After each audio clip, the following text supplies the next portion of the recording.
राजनीति से काम तक, अपराध से अंजाम तक, खेत से खलिहान तक, खिलाड़ी से मैदान तक, सितारों से आसमान तक, हर खबर पर होगी हमारी नजर। पल पल बदलती देश दुनिया की हर खबर पाइए सीधे अपने मोबाइल फोन पर TV9 24 न्यूज के साथ। जो सन 2024 का जो लोकसभा चुनाव होने जा रहा है, 1 जून को हर मतदाता अपने मत का प्रयोग करेगा और अपना उम्मीदवार लोकसभा में भेजेगा। 24 की लोकसभा के लिए भारतीय जनता पार्टी ने आपको लोकसभा हलका जो होशियारपुर है, बहुत बड़ा हलका है, इसका नेतृत्व करने का मौका दिया है, उम्मीदवार के रूप में उतारा है। और महिला उम्मीदवार आप भारतीय जनता पार्टी की तरफ से हैं। कौन कौन से ऐसे मुद्दे रहेंगे, कौन कौन से मुद्दों को लेकर के जनता के बीच में आप वोट मांगने के लिए जाएंगे, क्या कहना? पहले तो मैं पार्टी हाईकमान दी बहुत बहुत धन्यवादी हाँ जिन्होंने इस बार औरतों को मान बख्शिया है। इसी हल्के से सांसद बनाए गए और सांसद बनने के बाद उनको केंद्र सरकार में मंत्री बनाया गया। मंत्री के तौर पर उन्होंने 5 वर्षों तक जनता के बीच में लोगों के काम किए हैं। क्या आपको लगता नहीं है कि उनके काम से जनता खुश नहीं होगी?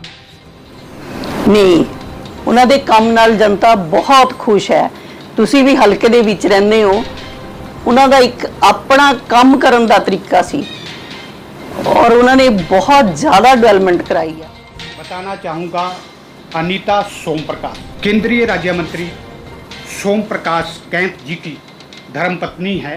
सोम प्रकाश जी पहले अकाली और भाजपा की सरकार में CPS भी रह चुके हैं। उसके बाद मेंबर ऑफ पार्लियामेंट लोकसभा हल्का होशियारपुर से जीतने के बाद केंद्र सरकार में 5 वर्ष तक मंत्री का कार्यकाल पूरा कर रहे हैं। और उसके साथ साथ ही अब जो सन 2024 का जो लोकसभा चुनाव होने जा रहा है, आइए अनीता सोम प्रकाश जी से मुलाकात करवाते हैं। 24 की लोकसभा के लिए भारतीय जनता पार्टी ने आपको लोकसभा हलका जो होशियारपुर है, बहुत बड़ा हलका है, इसका नेतृत्व करने का मौका दिया है, उम्मीदवार के रूप में उतारा है। और महिला उम्मीदवार आप भारतीय जनता पार्टी की तरफ से हैं। कौन कौन से ऐसे मुद्दे रहेंगे, कौन कौन से मुद्दों को लेकर के जनता के बीच में आप वोट मांगने के लिए जाएंगे, क्या कहना है? तो पहले तो मैं पार्टी हाईकमान दी बहुत बहुत धन्यवादी हाँ जिन्होंने इस बार औरतों को मान बख्शिया है। पहला सोम प्रकाश जी ने इलैक्शन लड़ी सी और इस बार पार्टी ने चेंज करके लेडीज़ ਨੂੰ भी सीटां दित्तियां आ और इस करके पार्टी हाईकमान दे बहुत बहुत धन्यवाद है जिन्होंने ये मान बख्शिया आ कि मैं इत्थों इलैक्शन लड़ा। और मुद्दे जिहड़े आ सोम प्रकाश जी ने अपने टाइम च बहुत काम कीते आ। साडे उही मुद्दे आ कि जिहड़े असीं पहलां काम कंप्लीट कर चुके हैं। हुण नਵੇਂ मुद्दिਆਂ ਦੇ ਲਈ ਅਸੀਂ पब्लिक ਦੇ ਵਿੱਚ ਜਾਵਾਂਗੇ। पब्लिक ਦੇ जो भी मुद्दे होऊगे हल्के वालिਆਂ ਦੇ, क्योंकि हल्का बहुत वड्डा हुंदा है, उहदे विच जाके लोकां नूं पुछूंगी कि तुहाडे की काम है करन वाले और आने वाले 5 सालों के विच उन्हां नूं कंप्लीट करन दी कोशिश करांगे। पिछले 5 वर्षों से सोम प्रकाश कैंथ जो लोगों के द्वारा इसी कंस्टिट्यूएंसी से, इसी हलके से सांसद बनाए गए और सांसद बनने के बाद उनको केंद्र सरकार में मंत्री बनाया गया। मंत्री के तौर पर उन्होंने 5 वर्षों तक जनता के बीच में लोगों के काम किए हैं। क्या आपको लगता नहीं है कि उनके काम से जनता खुश नहीं होगी? नहीं, उन्हां दे काम नाल जनता बहुत खुश है। तुसी भी हल्के दे विच रहंदे हो। उन्हां दा एक अपना काम करन दा तरीका सी और उन्होंने बहुत ज़्यादा डेवलपमेंट कराई है। खास करके हल्के दे होशियारपुर दे विच भी मैडिकल कॉलेज लैके आए आ। हाईवे जिहड़े आ होशियारपुर वाला देखो तुसीं, फगवाड़ा तो होशियारपुर 4 लेन वो भी होर जा रहा, पूरा काम उहदा शुरू होण जा रहा है। और बहुत ਵੱਡੇ ਵੱਡੇ ਜਿਹੜੇ ਕੰਮ ਆ रेलवे स्टेशनों ਨੂੰ ਲੈ ਲਓ, ਉਹਨਾਂ ਦੇ ਜਿਹੜੇ MP ਦੇ ਕੰਮ ਹੁੰਦੇ ਆ ਉਹਨਾਂ ਨੇ ਉਹ ਕੰਮ ਕਰਾਉਣ ਦੀ ਪੂਰੀ ਕੋਸ਼ਿਸ਼ ਕੀਤੀ ਔਰ ਆਪਣੀ ਜਿਹੜੀ ਉਹਨਾਂ ਦੀ ਐਮਪੀ ਫੰਡ ਵੀ ਉਹਨਾਂ ਨੇ ਆਪਣੇ ਹਲਕੇ 'ਚ ਦੇ ਕੇ ਪੂਰੀ ਡਿਵੈਲਪਮੈਂਟ ਕਰਨ ਦੀ ਕੋਸ਼ਿਸ਼ ਕੀਤੀ ਆ। ਕਿਉਂਕਿ ਜਿਹੜਾ ਪਿਛਲੇ 5 ਸਾਲ ਸੀ ਉਹਨਾਂ ਦੇ ਵਿੱਚ ਹਾਲਾਤ ਜਿਹੜੇ ਸੀ ਕਰੋਨਾ ਦਾ, ਫਿਰ ਹੋਰ ਮੁੱਦੇ ਬਹੁਤ ਉੱਠ ਖੜੇ ਔਰ ਉਹਨਾਂ ਨੂੰ ਲੈ ਕੇ ਕਾਫੀ ਅੱਧਾ ਸਮਾਂ ਤਾਂ ਉਹਨਾਂ ਦੇ ਵਿੱਚ ਹੀ ਨਿਕਲ ਗਿਆ ਔਰ ਜਿੰਨਾ ਸਮਾਂ ਮਿਲਿਆ ਉਨੇ ਸਮੇਂ ਦੇ ਵਿੱਚ ਉਹਨਾਂ ਨੇ ਬਹੁਤ ਕੰਮ ਕੀਤੇ ਆ ਔਰ ਲੋਕ ਦੇਖਦੇ ਵੀ ਆ। ਮੋਦੀ ਜੀ ਨੇ ਬਹੁਤ ਕੰਮ ਕੀਤੇ ਆ ਦੇਸ਼ ਦੀ ਤਰੱਕੀ ਦੇ ਲਈ। ਦੇਸ਼ ਦੀ ਤਰੱਕੀ ਹਰ ਇਨਸਾਨ ਦੇਖ ਰਿਹਾ, ਵਰਲਡ 'ਚ ਬੈਠੇ ਲੋਕ ਦੇਖ ਰਹੇ ਆ ਭਾਰਤ ਦੀ ਤਰੱਕੀ ਨੂੰ ਔਰ ਹਰ ਕੋਈ ਦੇ ਤਾਰੀਫ ਕਰ ਰਿਹਾ ਮੋਦੀ ਜੀ ਦੀ ਕਿ ਉਹਨਾਂ ਨੇ ਦੇਸ਼ ਨੂੰ ਬਹੁਤ ਉੱਚਾ ਚੁੱਕਿਆ ਔਰ ਆਉਣ ਵਾਲਾ ਸਮਾਂ ਵੀ ਜਿਹੜਾ ਆ ਉਹ ਭਾਰਤ ਦੀ ਤਰੱਕੀ ਦਾ ਆ। ਅਸੀਂ ਤੇ ਉਹਦੇ ਵਿੱਚ ਸਿਰਫ ਇੱਕ ਯੋਗਦਾਨ ਪਾਣਾ ਹੈ। एक सबसे बड़ा काम इस बार ये हुआ कि अयोध्या में श्री राम जी का मंदिर बन गया और उस मंदिर को बनने में सरकार का योगदान भी रहा, जनता का भी बड़ा योगदान रहा। लेकिन कुछ जो विपक्षी पार्टियां हैं, विपक्ष पूर्ण रूप से हावी भी रहा कि ये जो कुछ भी सरकार कर रही है चुनावों के दौरान कर रही। आप क्या समझते हैं कि राम मंदिर का आपको चुनाव में लाभ मिलने वाला है क्या?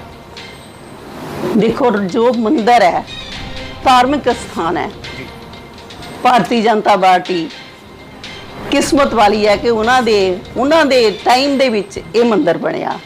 ਮੋਦੀ ਜੀ ਨੇ ਬਹੁਤ ਕੋਸ਼ਿਸ਼ ਕੀਤੀ ਔਰ ਇਹ ਮੰਦਿਰ ਬਣ ਗਿਆ। ਇਹਨੂੰ ਮੁੱਦਾ ਬਣਾਉਣਾ ਇਹ ਤਾਂ ਵਿਪਕਸ਼ ਨੇ ਕਹਿਣਾ ਹੀ ਹੈ, ਪਰ ਮੰਦਿਰ ਸਾਰਿਆਂ ਲਈ ਹੈ। ਮੰਦਿਰ 'ਚ ਹਰ ਕੋਈ ਜਾਂਦਾ ਹੈ, ਉੱਥੇ ਕਾਂਗਰਸ ਵਾਲੇ ਵੀ ਜਾਂਦੇ ਆ, ਉੱਥੇ ਬੀਜੇਪੀ ਵਾਲੇ ਵੀ ਜਾਂਦੇ, ਮਤਲਬ ਕਿ ਹਰ ਪਾਰਟੀ ਵਾਲੇ ਜਾਂਦੇ ਆ। ਉਹ ਭਗਵਾਨ ਦਾ ਘਰ ਹੈ, ਉਹਦਾ ਘਰ ਬਣਿਆ। ਪਹਿਲੀ ਵਾਰੀ ਉਹ ਰਾਮਨੌਮੀ ਤੇ ਤੁਸੀਂ ਦੇਖਿਆ ਅਸੀਂ ਸਾਰੇ ਆਪਣੇ ਆਪਣੇ ਘਰਾਂ 'ਚ ਰਹਿੰਦੇ ਸੀ, ਉਹ ਬਾਹਰ ਰਹਿੰਦੇ ਸੀ। ਮੋਦੀ ਜੀ ਨੇ ਕੋਸ਼ਿਸ਼ ਕੀਤੀ ਕਿ ਇਸ ਵਾਰ ਭਗਵਾਨ ਰਾਮਚੰਦਰ ਜੀ ਵੀ ਆਪਣੇ ਘਰ ਦੇ ਵਿੱਚ ਸੀ। ਸੋ ਸਾਰਿਆਂ ਨੇ ਇਸ ਗੱਲ ਦਾ ਸ਼ੁਕਰਾਨਾ ਕੀਤਾ ਹੈ ਕਿ ਸਾਡਾ ਜੋ ਭਗਵਾਨ ਹੈ ਅਸੀਂ ਉਹਨੂੰ ਮੰਨਦੇ ਹਾਂ, ਸਾਰੇ ਹੀ ਪਾਰਟੀਆਂ ਵਾਲੇ ਮੰਨਦੇ ਆ। ਉਹ ਆਪਣੇ ਘਰ ਦੇ ਵਿੱਚ ਗਏ, ਲੋਕਾਂ ਦੇ ਵਿੱਚ ਇਸ ਗੱਲ ਦੀ ਬਹੁਤ ਖੁਸ਼ੀ ਹੈ। दूसरी तरफ इस वक्त पंजाब भारतीय जनता पार्टी की अगर बात की जाए, कुछ एक चुनौतियां भी भारतीय जनता पार्टी के सामने है। सबसे बड़ा मुद्दा है किसान मुद्दा। किसान जो है भारतीय जनता पार्टी के जो उम्मीदवार हैं उनका घेराव कर रहे हैं, उनके घरों का घेराव किया जा रहा है। क्या आपको लगता है कि इससे भारतीय जनता पार्टी जो पंजाब से जो चुनाव लड़ने वाले उम्मीदवार हैं जिनमें आप भी शामिल हैं, क्या आपको इसमें कोई कमी या दिक्कत महसूस हो रही है, महसूस होगी? क्या नहीं, समझते हो? मैं नहीं समझ रही। मैं तो समझ रही किसान भी मेरे वीर है, मेरे बच्चे है और मैनू नहीं लगता कि साडे हल्के दे विच, मैं अपने हल्के की गल करूँगी, कभी भी वो विरोध करूँगे। वो समझते आ। सोम प्रकाश जी हमेशा ही किसानों के नाल खड़े आ और वो ਹੁਣ ਮੈਨੂੰ ਤਾਂ ਬਿਲਕੁਲ ਹੀ ਨਹੀਂ ਨਾ, ਕਿਉਂਕਿ ਇਸ ਵਾਰ ਇਲੈਕਸ਼ਨ ਮੈਂ ਲੜ ਰਹੀ ਹਾਂ। ਇੰਨੇ ਸਾਲਾਂ ਤੋਂ ਅਸੀਂ ਇੱਕ ਦੂਸਰੇ ਨੂੰ ਮਿਲਦੇ ਹਾਂ ਔਰ ਇੱਕ ਆਪਸੀ ਸਾਂਝ ਵੀ ਹੁੰਦੀ ਹੈ, ਭਾਈਚਾਰਕ ਸਾਂਝ ਵੀ ਹੁੰਦੀ ਹੈ ਔਰ ਮੈਨੂੰ ਨਹੀਂ ਲੱਗਦਾ, ਮੇਰੇ ਮਨ 'ਚ ਕਦੀ ਵੀ ਨਹੀਂ ਆਇਆ ਕਿ ਉਹ ਕੋਈ ਮੇਰਾ ਵਿਰੋਧ ਕਰੂਗੇ। मुझे भी लग रहा है 15 सालों के लगभग हम एक दूसरे को जानते हैं। मुझे लग रहा है कि आपने समाज सेवा में कोई कमी नहीं छोड़ी है, यानी समाज की सेवा में जहाँ भी अनीता सोम प्रकाश का नाम है आप आगे रहे हैं। जो आज तक की हुई समाज सेवा कितना बेनिफिट आपको देगी इस चुनाव में? देखो, ਜਿਹੜਾ ਮੈਂ ਸਮਾਜ ਸੇਵਾ ਕਰਦੀ ਸੀ, ਮੈਂ ਕਦੀ ਵੀ ਮੇਰੇ ਮਨ 'ਚ ਇਹ ਭਾਵਨਾ ਨਹੀਂ ਆਈ ਸੀ ਕਿ ਇਹਦਾ ਕੋਈ ਮੈਨੂੰ ਫਾਇਦਾ ਮਿਲਣਾ ਆ। ਇਹ ਤੇ ਪ੍ਰਮਾਤਮਾ ਦੀ ਕਿਰਪਾ ਹੁੰਦੀ ਆ ਕਿ ਉਹਨੇ ਇਹਦਾ ਫਲ ਦੇਣਾ ਹੁੰਦਾ ਹੈ। ਔਰ ਦੇਖੋ, ਸੋਮ ਪ੍ਰਕਾਸ਼ ਜੀ ਵੀ ਜਦੋਂ ਦੇ ਇੱਥੇ ਆਏ ਆ, ਹਰ ਇਲੈਕਸ਼ਨ ਉਹਨਾਂ ਨੇ ਜਿੱਤੀ ਆ। ਇੰਨਾ ਉਹਨਾਂ ਨੂੰ ਸਾਰਿਆਂ ਦਾ ਸਹਿਯੋਗ ਮਿਲਦਾ ਰਿਹਾ ਔਰ ਮੈਂ ਸੋਸ਼ਲ ਵਰਕਰ ਬਣ ਕੇ ਨਾਲ ਉਹਨਾਂ ਦੇ ਕੰਮ ਕੀਤਾ ਹੈ ਔਰ परमात्मा की किरपा दे नाल ਉਹੀ सोशल वर्कर हुण राजनीति दे विच भी सोशल वर्कर बन के ही काम करूँगी। आने वाले समय में भगवान ने चाहा और जनता का जनादेश हुआ, अगर आप विजयी होते तो सोशल वर्कर बन के काम करेंगे या नेता बन के? देखो, दोनों तरह के मैनूं निभाने आउंदे आ।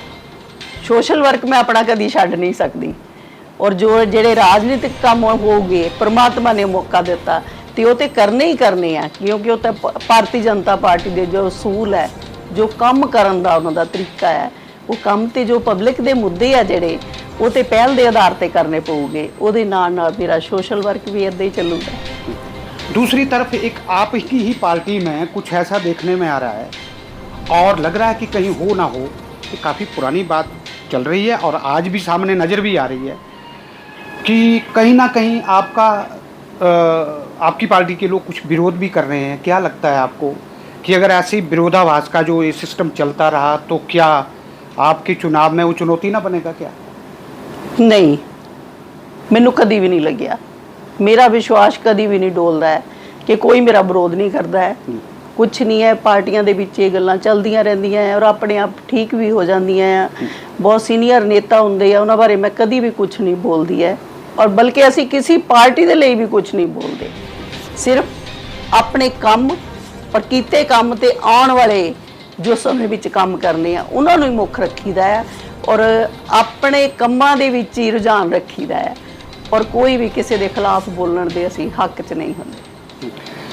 आखिरी सवाल रहेगा कि अगर मैं दूसरी बार फिर इस शब्द को आपके सामने रख रहा हूँ, जनता ने आपको जनादेश दे दिया और आप निर्वाचित होकर के जो यहाँ से चले जाते हैं तो इस अपने हलके के लिए और विशेष रूप से आप फगवाड़ा के निवासी हैं और पिछले 15-18-20 साल जब से भी है, तो फगवाड़ा के लिए केंद्र सरकार से सबसे बड़ी परियोजना का ऐसा कौन सा तोहफा देंगे फगवाड़ा वासी?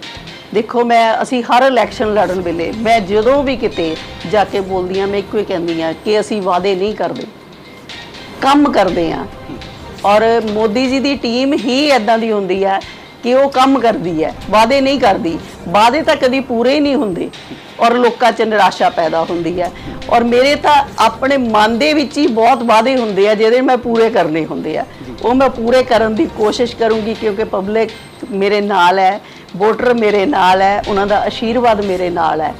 और ये सीट असी हुशियारपुर हल्के दी मैं सारे वोटरां नूं अपील करूँगी कि मोदी जी देश की तरक्की लई बहुत कुछ कर रहे आ।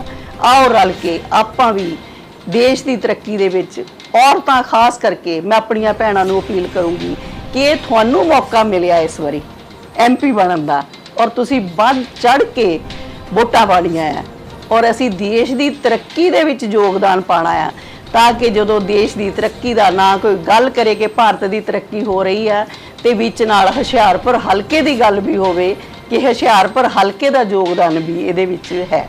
आप लोगों में जाते हैं अपने हलके में, अपनी कंस्टिट्यूंसी में, जब से मेरा ख्याल आपका टिकट अनाउंस हुआ है, मुझे लग रहा है कि आप एक दिन भी घर नहीं रहे हैं और अपनी कंस्टिट्यूंसी के जो लोग हैं उनसे मिलने के लिए कैसा रिस्पांस, क्या लोगों से क्या लोग कहते क्या हैं, क्या रिस्पांस मिलता है? ऐसा तो कोई नहीं कहेगा मैं बीजेपी को वोट डालूंगा, लेकिन लोगों का रिस्पांस है क्या, ये अंतिम से।